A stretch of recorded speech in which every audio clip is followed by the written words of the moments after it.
강유정 대변인입니다. 이재명 대통령 주재로 오늘 오전 제28회 국무회의가 열렸습니다.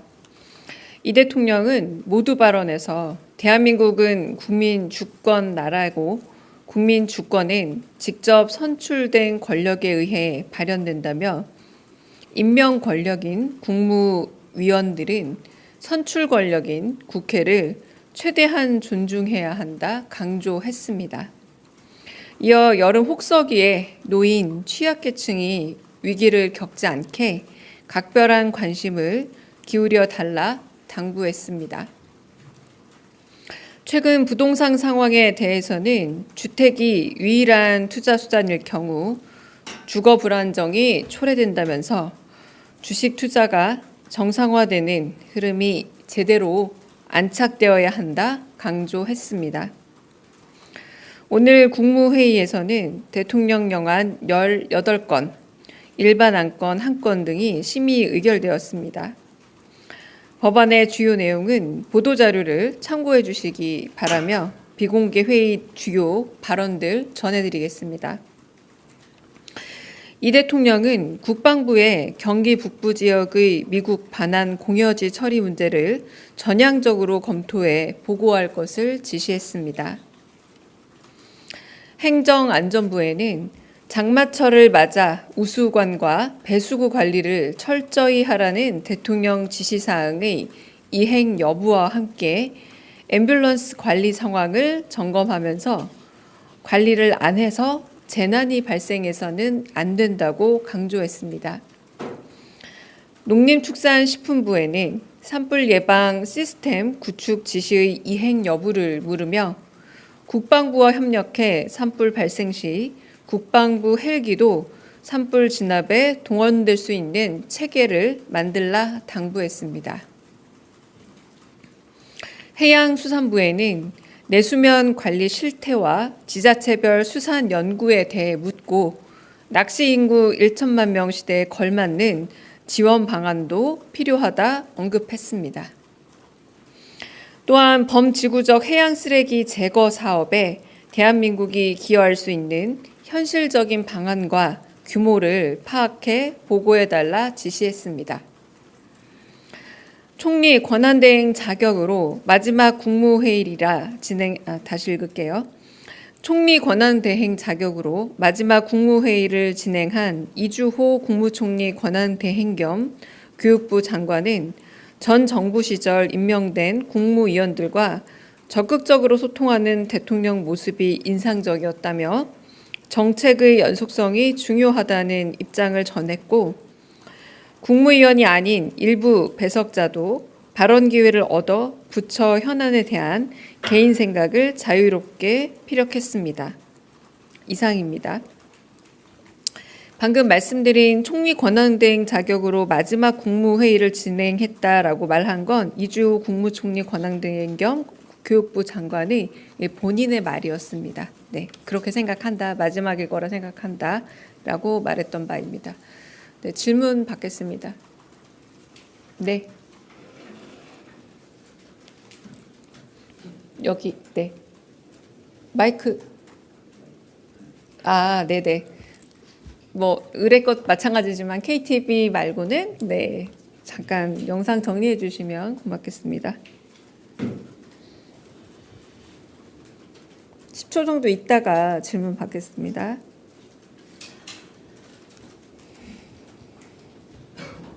네, 질문해 주세요. 네네.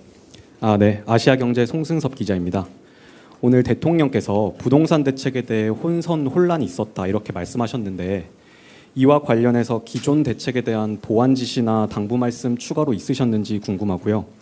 그리고 부동산 대책 같은 경우에는 시장 상황에 따라서 빠른 시일 내에 추가 대책 발표하는 경우가 있었는데 지금 대통령실에서 추가 대책을 좀 준비하거나 검토 중이신 게 있는지 궁금합니다.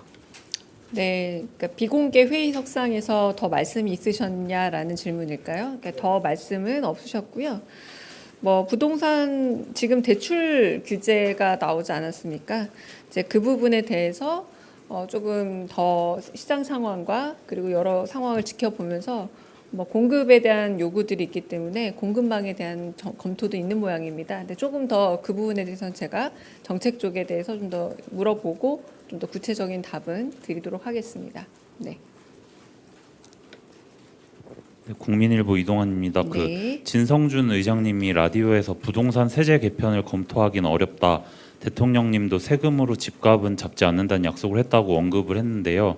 대통령실도 종부세 강화나 이런 세제를 통한 부동산 안정화를 시도하지 않는다는 입장이신지 궁금합니다. 네, 그건 제가 대답드리기 쉽지 않은 부분이고 일단 그런데 그 대선 과정에서 그 대통령께서 후보 시절에 여러 번 강조했던 바이긴 합니다. 네. 네. 네, 안녕하세요. 채널A 이상원입니다. 현안 한 가지 여쭙겠습니다. 심우정 검찰총장이 어제 사의를 표명한 것으로 전해졌는데요. 바로 수리하시는지 여쭙습니다. 네, 그 부분에 대해서는 저도 지금 조금 전에 뉴스 속보로 확인했던 거고요. 그 부분에 대해서도 좀 확인 후에 답을 드리도록 하겠습니다. 네. 안녕하세요. 오마이뉴스 이경태 기자입니다. 오늘 국무회의에서 지난번에 대통령이 강주 타운홀 미팅 때 그 국토부에 여객기 참사 유가족들을 다시 만나라고 지시를 하셨거든요. 관련해서 보고가 있었는지 궁금하고요. 그리고 7월 3일부터 유가족 협의회에서 대통령실 앞에서 1인 릴레이 시위를 한다고 합니다. 그래서 예전에 태안화력발전의 고 김충현 씨처럼 대통령실에서 뭐 서한을 전달받는다든가 직접 만날 계획이 있는지 궁금합니다. 또 하나 더 하자면은 오송 지하차도 참사 유가족들이 오는 15일 2주기 추모제에 대통령이 참석해 주셨으면 좋겠다고 요청을 했거든요. 관련해서 혹시 대통령실의 어떤 일정이 정해진 게 있는지 좀 궁금합니다. 네, 일단 첫 번째 그 광주 타운홀 미팅 관련해서는 지금 TF가 꾸려져서 지금 여러 가지 뭐 제안들 그리고 또 다시 점검해야 될 부분들 내지는 과거 수치이기 때문에 현재적 수치로 갱신해야 될 부분들에 대해서 점검이 이루어지고 있는 걸로 알고 있고요. 그 부분에 대해서는 국토부와 협의를 하는 부분이지 국무회에서 따로 제가 보고된 부분이라고 기억은 안 나거든요. 그게 아니라 그 유가족들이 치유 휴직 관련해서 다른 점이 있다라고 대통령께 보고를 드렸는데 그래서 대통령이 그 국토부에 다시 만나보라. 네, 그런 점검은 오늘 특별히 없었습니다. 그리고 방금 말씀하신 내용은 전부 다 경청통합수석 내지는 사회수석께서 그 좀 담당하시기도 하고 그 부분에 대한 의견 수렴을 하시고 있는 걸로 알아서 그쪽에 직접 여쭤보시거나 아니면 제가 이 과정에 대해서 한번 기자분의 질문을 전달해서 답을 전달해 드리도록 하겠습니다. 그러니까 대통령실 구조가 생각보다 크고요. 그 부분이 따로 맡고 있는 수석실이 따로 있기도 합니다. 네.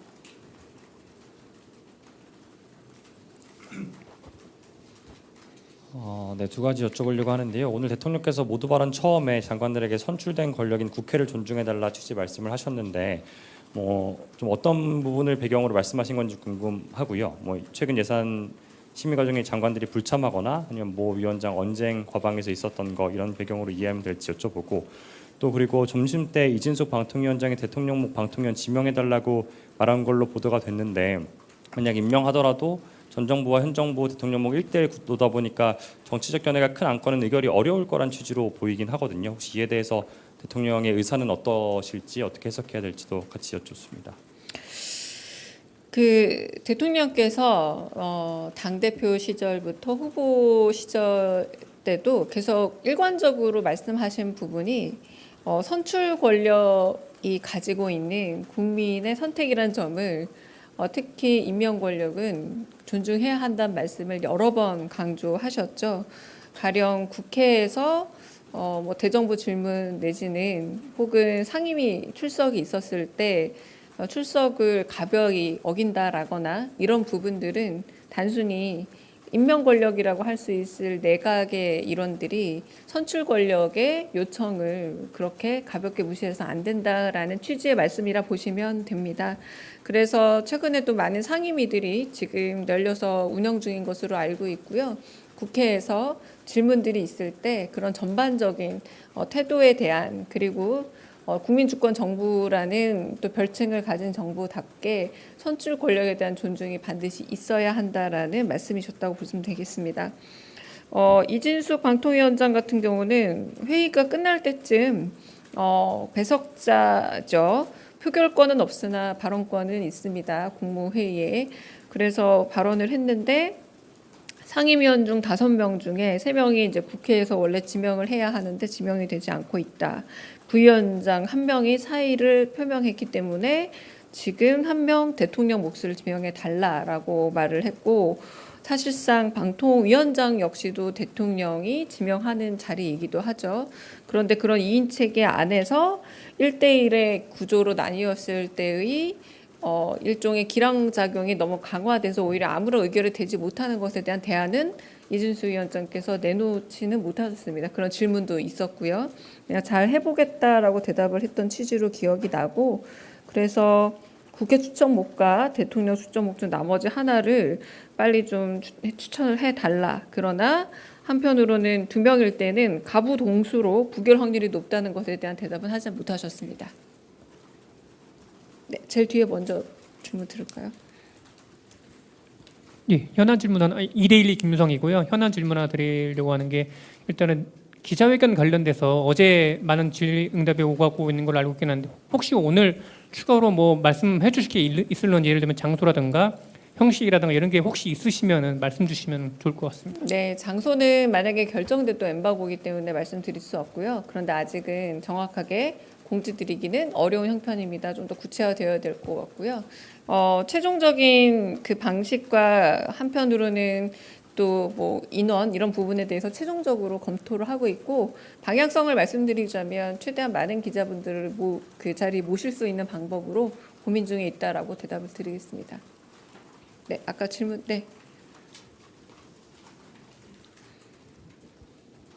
네, 저 TV조선 최민식입니다. 조금 전에 대변인님께서 그 기량작용이 너무 강화됐을 때 대안을 묻는 지적에 대해서 이진숙 위원장이 답을 못했다 이렇게 말씀을 주셨는데, 그 지적이 대통령께서 직접 발언을 하신 건지 아니면 옆에 네, 질문하셨습니다. 그러니까 그 2명이 됐을 때 1대1의 그 상태에서 이 긴장을 해결할 수 있는 방안이 뭐 있느냐라고 물었을 때 그냥 잘하겠다 정도의 답을 주셔서 그 조금 구체적인 답이라고 보기는 어려운 상황이었습니다. 네. 그리고 하나만 더 꼬리 네. 질문하면 그 앞서 부동산 대책 관련해서 네. 그러면 앞으로도 대통령실 차원의 어떤 대책이나 정책 발표는 없는 건지 그게 좀 궁금합니다. 네, 그 부분에 대해서도 좀 정책에서 좀 더 준비된 답을 하는 게 원래는 맞기도 하고요.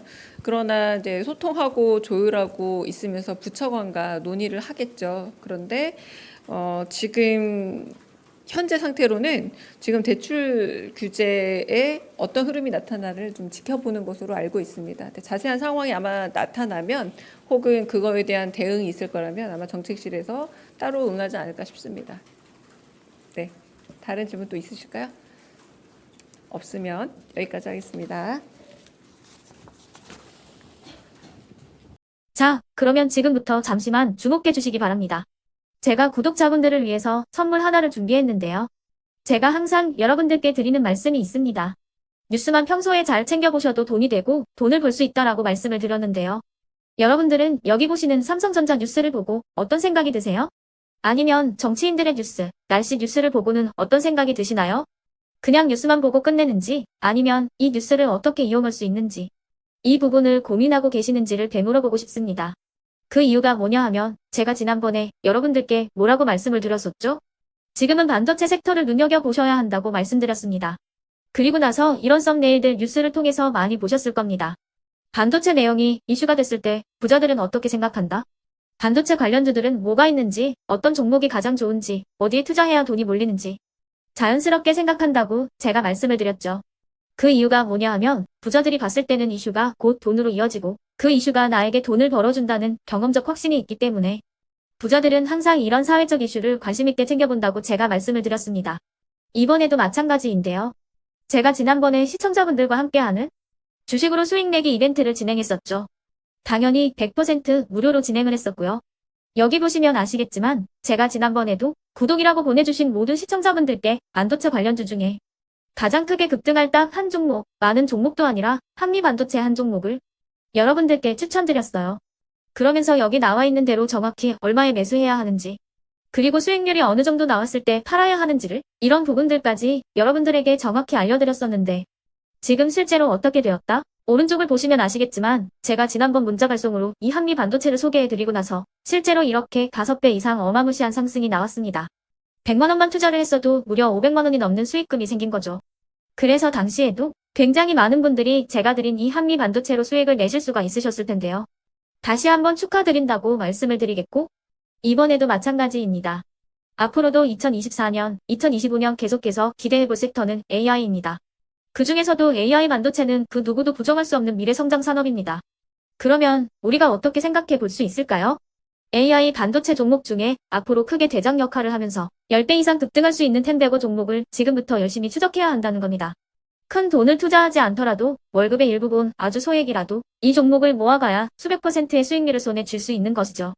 지금 여러분이 보고 계시는 이 유튜브 또한 AI 반도체와 아주 밀접한 연관이 있고, 반도체야말로 대한민국의 핵심 산업으로 앞으로 더더욱 시장은 성장할 수밖에 없습니다. 그렇기 때문에 제가 이번에도 뭘 보내드리고 있냐면, 지난번과 똑같이 구독이라는 문자를 보내주시면 제가 AI 반도체 관련주 중에 앞으로 대장주 역할을 하면서 주가가 가장 크게 급등할 한 종목을 여러분들께 문자 발송으로 종목명과 사고 파는 시점을 모두 알려드릴 건데요. 그 문자를 받고 여러분들이 주식으로 돈 버는 연습을 한번 해보셨으면 좋겠고요. 혹시라도 나는 주식을 하지 않는다 하시는 분들은 주변에 주식하시는 지인분들에게 말씀을 해주셔도 되고요.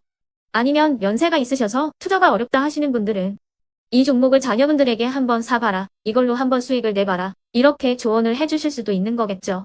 그래서 지금 이 영상을 보시는 시청자분들 중에 나도 이번 종목이 좀 궁금하다 하시는 분들은요, 누구나 상관없이, 그리고 어느 시간대나 상관없이 부담 없이 010-2514-5930번으로 구독이라는 문자 보내주시면 제가 이번에도 똑같이 무료 추천 급등주 문자를 보내드리겠습니다. 이해되시겠죠? 제 번호 010-2514-5930번으로 구독이라는 문자 보내주시면 여러분들이 직접 이슈를 통해서 돈 버는 연습을 해보실 수가 있는 거고, 제가 돈을 받는 것도 아니고 투자를 대신해 드리는 것도 아니기 때문에 부담 없이 신청해 주시면 되는 겁니다. 그리고 수익이 나면 저는 다른 것은 하나도 바라지 않습니다. 제 채널에 구독, 좋아요 한 번씩만 눌러주시라, 이렇게 다시 한번 말씀을 드리겠습니다.